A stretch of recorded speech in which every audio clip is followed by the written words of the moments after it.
Chapter 31. The Great Shadow War. The Final Showdown. London, England, 1351.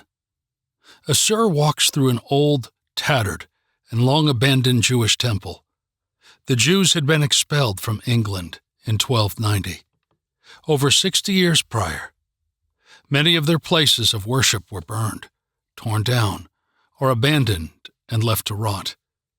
This building was now inhabited by the last few remaining soldiers of the Keeper's army. To Assur's count, there were only 15, including himself and Norin. Just the day before, they numbered nearly 300 brave and exceptional young men and women, and girls and boys. Still, in shock from their massive loss of life, most of the survivors were either quietly tending to their wounds or just simply staring off into the emptiness of their enclosure.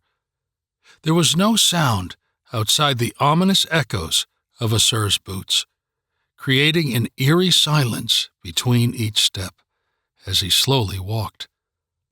Assur looked at his troops spread out across the temple. They were all so young. Nurin was tending to a 14-year-old named Chu. The boy had joined their troops when Nurin and Assur had been traveling across China. He was found on the streets of a ramshackle town with no food, no home, and no family. At first, Chu only joined for survival. The army had a knack for finding shelter and food. There had been children that could grow anything out of the ground, and always enough to keep a lookout and watch out for each other. Soon, Chu not only found safety in the group of people who treated him like family, but he also found his extraordinary talent. Assur looked past Chu and saw Abe, Swapna, and Tushar crowned around a pillar. All three of them had been there since the beginning. They had all been rescued from ravaged Indian villages. Abhay was the first child Nurin had helped find her special power. Even though Assur and Nurin treated all their young soldiers as if they were their own children, Abhay was the most like a daughter to Assur and Nurin. She had been with them the longest out of all of them. They were very protective of her, but she was no shrinking violet that needed to be guarded. Assur felt an immense amount of pride when he witnessed Abe's strength.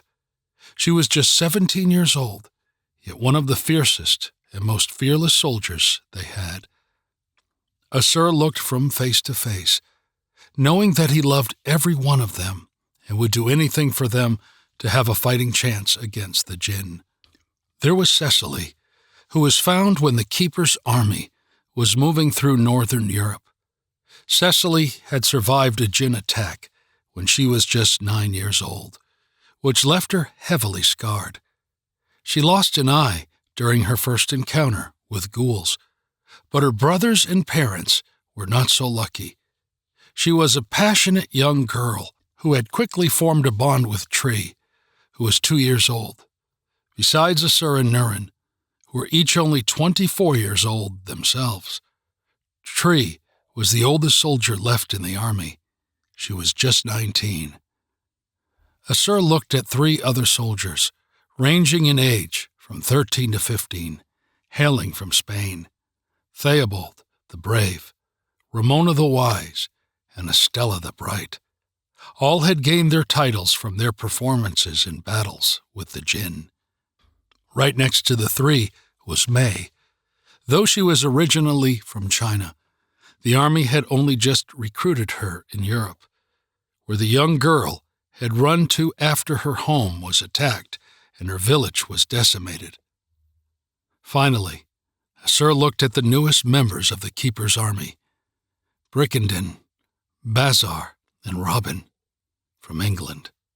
Robin was the youngest in the army, at just 6 years old.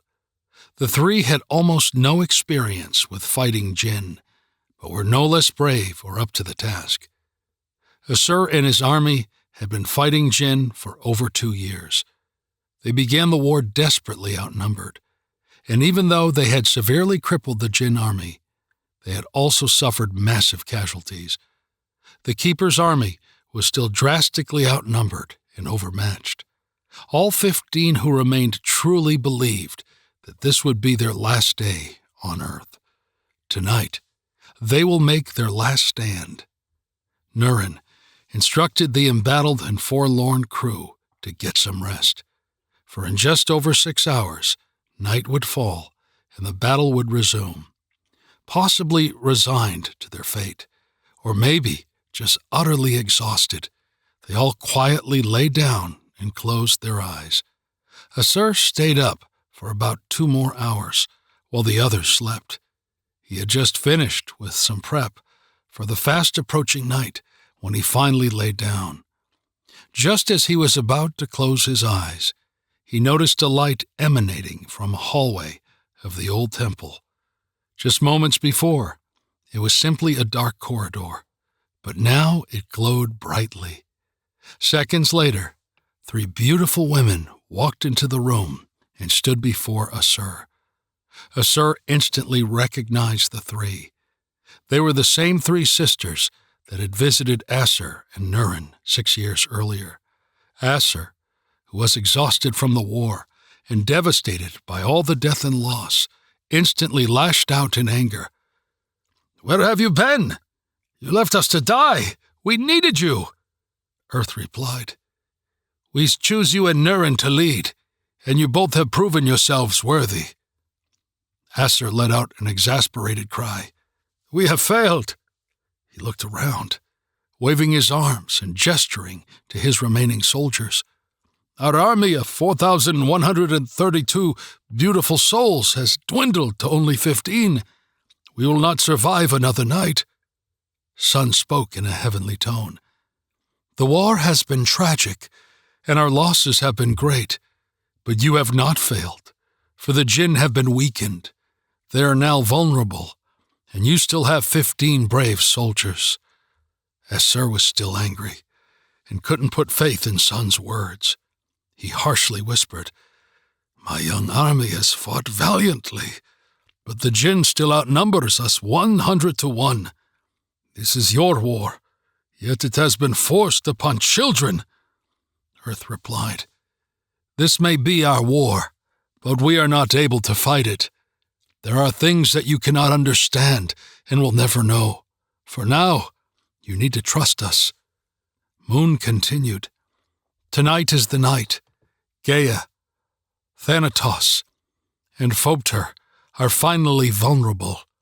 If you can capture them, you can end this war, and we can honor our fallen heroes by completing the mission and saving the world for future generations not yet with us," she continued. "We have brought you gifts." The 3 sisters each held up an oil lamp, and each presented them to Assur. Sun handed Assur a golden lamp. Earth had a tarnished green one, and Moon's lamp appeared to be a purplish color. Assur accepted the gifts, but they puzzled him. What does it all mean? How can simple oil lamps possibly make a difference, let alone the difference between victory and defeat? Then Earth explained, "Tonight, when you capture the Merit, and they are sufficiently weakened, these simple oil lamps will devour them where they stand and serve as their eternal prisons." Assur opened his mouth to ask more questions, but the sisters were suddenly gone. Assur was so exhausted from the long war that he truly did not know if he had just been visited by Sun, Earth, and Moon, or if it was just a dream or a hallucination. He rubbed his eyes and looked again, but it was dark. Exasperated, he hung his head. That's when he noticed the 3 lamps sitting on his cot. Assur smiled and carefully placed the lamps in his pack. Assur had been feeling more dejected than at any point in the war, but after the sisters' visit, he was once again filled with hope.